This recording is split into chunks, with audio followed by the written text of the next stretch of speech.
à tous et bienvenue sur ma chaîne et pour cette vidéo où je vais mettre en scène pour la première fois la nouvelle collection de Chou Flowers et j'ai décidé de poursuivre mon carnet dans le même type d'idée que mes Polaroid oursons.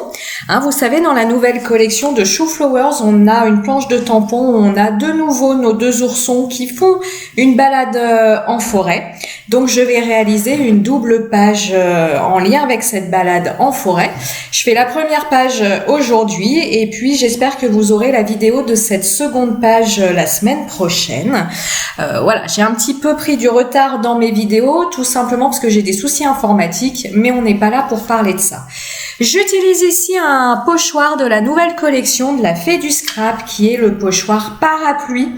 J'aime beaucoup ce pochoir. Alors à force de vous dire que j'aime beaucoup les pochoirs, les masques, c'est plutôt un masque de la Fée du Scrap, je me répète, mais en tout cas ce masque parapluie convient parfaitement pour mettre en scène Madame Ourson qui, vous le verrez, et se balade en forêt avec son parapluie. J'ai voulu faire en même temps le fond de la page d'à côté. Je vous spoil un peu en disant que comme je n'ai pas eu beaucoup de marques sur cette page de gauche, je vais finalement faire un autre fond pour la page de gauche. Mais ça n'est pas pareil le souci du jour. Juste pour vous dire, par rapport à mon fond de page, donc pour mon fond de page et mon fond de Polaroid, j'utilise la même poudre Magicals. Elle est issue du set Nantucket Pearls et c'est la couleur Sea Grass Green qui, je trouve, est une couleur très automnale. Vous avez un mélange de vert, un mélange de orange. Et c'est parce que d'ailleurs il y a des pigments de orange dans cette poudre Magicals que ma petite oursonne, je ne vais pas lui faire son imperméable rouge comme nous l'avons sur le modèle proposé par Chou Flowers, mais je vais lui faire son imperméable orange pour être raccord avec la couleur de mon fond. J'en profite également, j'essaye là de répondre à différentes questions que j'avais eues sous mes vidéos précédentes concernant les Polaroid et les oursons. Au niveau de mes Polaroid, du format du Polaroid, je n'ai pas de die, donc je fais ça à l'ancienne. Je découpe un rectangle dans un papier. Donc ici, j'utilise le papier 3 Fabriano Mix Media 300 grammes. Donc je découpe un rectangle et puis à l'aide de washi tape, je délimite une zone carrée qui fait le fond de ma photo Pola et je laisse en bas une bande pour mettre le titre de mon Polaroid. Je colorie Madame Ourson, donc elle est issue de la planche Ourson en forêt, je crois, c'est ça, Ourson en forêt, donc c'est la collection Forêt enchantée de Chou Flowers. Donc je la colorie comme mes autres oursons, je la colorie au Supra Color Soft de Caran d'Ache et je vous le redis, j'utilise le papier Fabriano Mix Media 300 grammes. Donc son petit manteau, puisque nous en sommes là à la colorisation, je vais lui faire un manteau orange et je vais pour cela utiliser les couleurs écarlate et la couleur rouge-orange. La couleur rouge-orange, c'est en fait ma couleur orange et écarlate, c'est la couleur dont je me sers pour faire les ombres de ce orange parce que c'est un rouge plus foncé que ma couleur rouge-orange. Je me répète, mais il vaut mieux se répéter pour être bien comprise. Donc j'utilise pour mes pinceaux à réservoir d'eau, j'utilise le pinceau Pentel. Pointe fine, Pentel fait différentes tailles de pinceaux à réservoir d'eau. Et comme je vous le dis souvent, pour tout ce qui est colorisation, j'utilise exclusivement le pointe fine parce qu'il vous permet comme ça d'aller bien dans le détail parce que la pointe est très très fine. Et puis surtout, ce qui est important avec un pinceau à réservoir d'eau, c'est qu'il vous permet d'appliquer suffisamment d'eau pour bien aquareller votre crayon de couleur, mais pas trop pour éviter d'avoir des marques, des taches et des gouttes d'eau qui viendraient se mettre sur votre colorisation. Voilà au niveau des pinceaux à réservoir d'eau, ce que je peux vous dire. J'utilise la marque Pentel, c'est simplement parce que c'est celui que j'avais acheté en tout premier et qui me convient très très bien avec niveau rapport qualité-prix, il est parfait. Et je compte pas en essayer d'autres parce que quand un produit convient, bah après tout, il n'y a pas de raison d'aller chercher autre chose. Pour faire un rappel du petit manteau de mon oursonne, je lui fais ses collants à rayures rouges également. Alors au niveau des bottes, ce qui va être intéressant, c'est que je vais réaliser ces bottes avec un seul crayon de couleur, qui est le crayon de couleur vert foncé.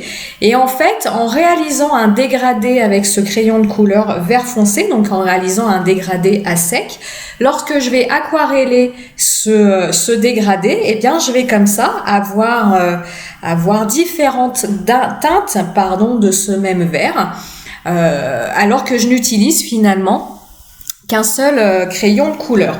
Donc, comme toujours, quand on veut réaliser un dégradé, lorsqu'on passe le pinceau à réservoir d'eau, on commence par l'endroit le plus clair et on va repousser les pigments vers l'endroit que l'on veut être le plus foncé.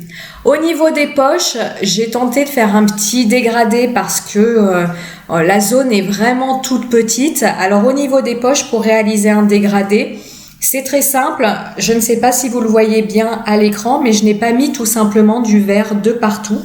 J'ai colorisé en vert environ la moitié de ma petite case qui représente les poches du manteau. Et puis pareil, en venant repousser le pigment de mon crayon de couleur avec mon pinceau à réservoir d'eau, ça me permet comme ça d'avoir un dégradé qui va du plus clair au plus foncé. On peut parler un petit peu des ombres sur cette colorisation. Donc si vous observez mon oursonne et son manteau, j'ai un petit peu envie de vous dire comme toujours, que la lumière provenait en haut à droite, ce qui fait que tout ce qui va être à droite de ma colorisation va être plus clair que tout ce qui est à gauche. On le voit bien au niveau du pelage de mon oursonne, au niveau de sa tête.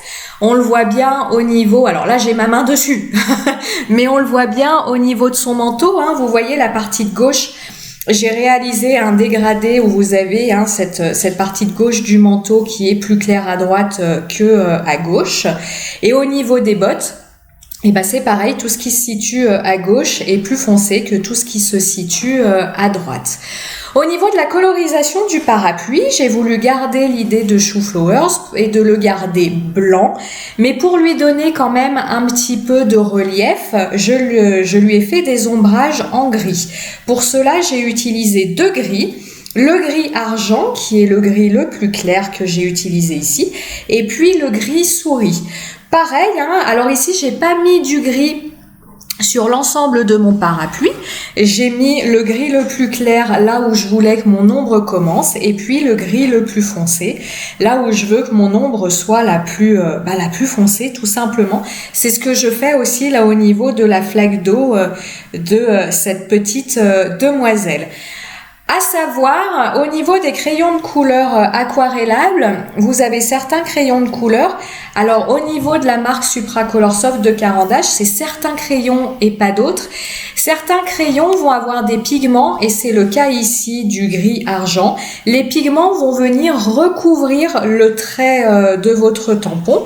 Donc n'hésitez pas, c'est ce que je fais ici, à revenir repasser avec un stylo pointe fine waterproof, à venir repasser les traits de votre tampon si vous aimez avoir les traits qui se voient bien.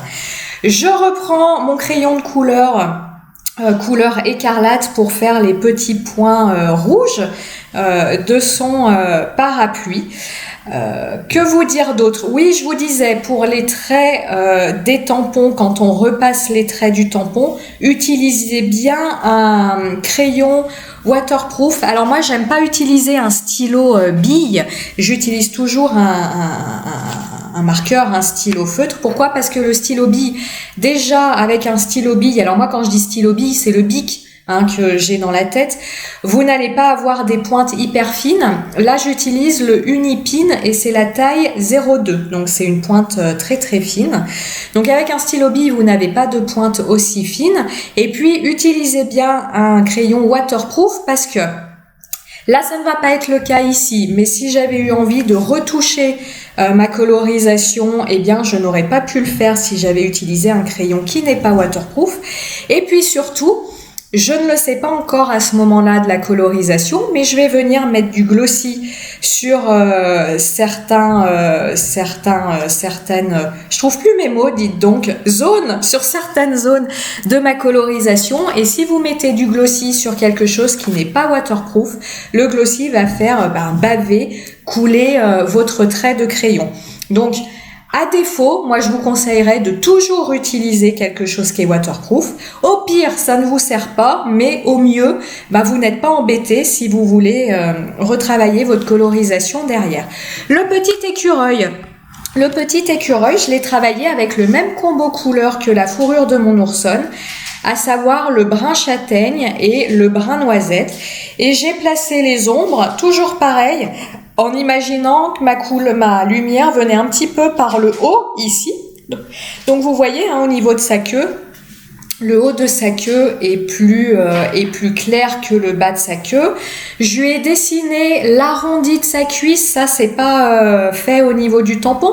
Il y a un début de trait et j'ai simplement poursuivi le trait avec mon crayon de couleur aquarellable pour qu'on puisse bien deviner le haut de sa cuisse. Et ce que je fais ici, pouvoir faire mon dégradé avec le haut de cette cuisse plus clair que le reste.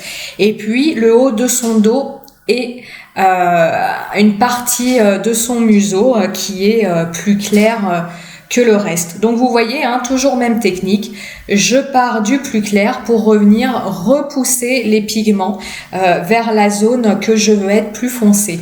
Afin de faire un petit rappel de mon oursonne au niveau du ventre de mon écureuil, alors c'est très subtil, mais au niveau du ventre de mon écureuil, j'utilise la même couleur que le petit manteau de mon oursonne, à savoir la couleur rouge-orange. Voilà, que je viens aquareller. Je viens coller mes éléments. Donc c'est ce que je vous disais, mon Polaroid, il n'y a pas de die, c'est un rectangle que j'ai découpé dans du papier et puis je viens avec du washi tape faire délimiter ma zone carrée de mon Polaroid avant d'y appliquer les poudres Magicals. Le titre de mon Polaroid est issu, alors j'ai oublié sur mon petit post-it de noter le nom de la planche, mais c'est la planche de la collection Forêt Enchantée où vous avez la petite demoiselle qui a un chapeau en forme de fleur. Pour un petit peu texturer ce fond, je suis venue chercher un tampon goutte de pluie qui appartient à une ancienne collection de Shoe Flowers. C'est la collection Esprit Cottage et c'est la planche de tampon Rain.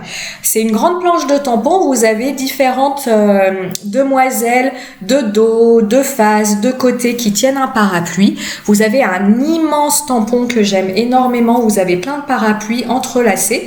Et puis vous avez un tout petit tampon de texture comme ça de gouttes, donc que j'ai utilisé pour se mettre dans l'ambiance de la pluie.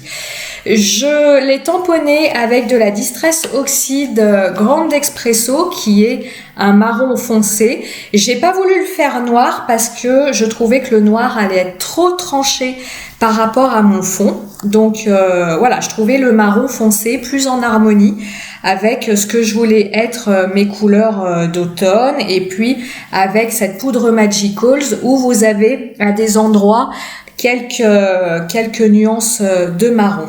Vous avez vu à l'intérieur de ma découpe, je viens passer un feutre noir tout simplement parce que mes découpes intérieures ne sont pas forcément nickel. Je l'ai fait ici au cutter de précision et parfois il me restait un petit peu de blanc, donc ce blanc je suis venue le cacher avec mon feutre noir et en fait comme ça on dirait la continuité du tampon et ça ne pose pas de soucis. Mon petit écureuil qui vient se mettre à l'abri sous le parapluie. Voilà, parce que lui aussi, hein, il aime bien être sec. Et puis comme toujours, quand j'utilise mes petits Polaroid, je viens les mettre en scène avec ces petits die de la Fée du Scrap. Ce sont des die moi j'appelle ça attache photo parce que je les utilise dans mes Polaroid, mais en fait ce sont des die que vous trouvez dans l'ensemble tag. Donc la Fée du Scrap propose un ensemble de die avec différentes tailles de tags, et puis vous avez ces petits attaches qui sont proposés aussi. Et puis je viens, comme j'ai fait sur mes précédentes pages Polaroid ourson, je viens coller quelques petits hexagones. Ce sont des hexagones, ce sont des chutes de découpage d'un die Graffiti Girl où vous avez comme ça des alvéoles d'abeilles que vous pouvez évider à votre convenance. Et lorsque vous les évidez, eh bien vous avez comme ça ces petits hexagones que j'ai gardés précieusement parce que ça me fait comme ça des petites touches de doré sur mes réalisations. J'utilise toujours ma Tacky Glue, hein, alors ça c'est la colle passe-partout. Et voilà ce que je vous disais. Je vais mettre une bonne couche de glossy sur le parapluie hein, pour mimer l'effet imperméable plastique du parapluie. Je vais également mettre une couche de glossy sur la petite fleur que l'oursonne au niveau de ses oreilles. Je vais venir en mettre un petit peu sur les poches et sur ses bottes de pluie. Et ce sera bien suffisant pour le glossy. J'essaye de pas trop en mettre, hein, mais il faut dire que j'aime beaucoup ça. Une fois que le glossy est bien sec, attendez plusieurs heures quand même, hein, on parle en heures, hein, je viens sur le glossy appliquer des traces de marqueur acrylique blanc, hein, donc vous le savez, moi j'utilise les marqueurs Artistro. Je n'ai de cesse de vous dire que ça fait exactement la même chose que les Posca en beaucoup moins cher, et surtout eux, lorsque vous les actionnez, ils ne vous font pas d'énormes taches sur votre papier. Donc il n'y a pas de perte de produit. Je reviens dessiner les petites moustaches de mon écureuil que j'avais coupé au moment de détourer mon écureuil parce que détourer 3 petites moustaches c'était beaucoup trop compliqué pour moi. Pour encore un petit peu contraster mon fond, je viens faire comme ça des petites taches. J'aurais pu les faire avant mais je n'y ai pas pensé. Donc je viens faire des petites taches avec mon marqueur acrylique. Et bien voilà, cette page de première collection automnale est terminée.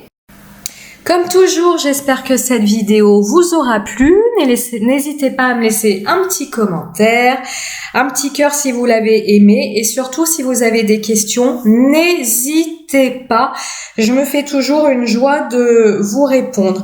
Allez, à très bientôt pour de prochaines aventures créatives. Bye bye.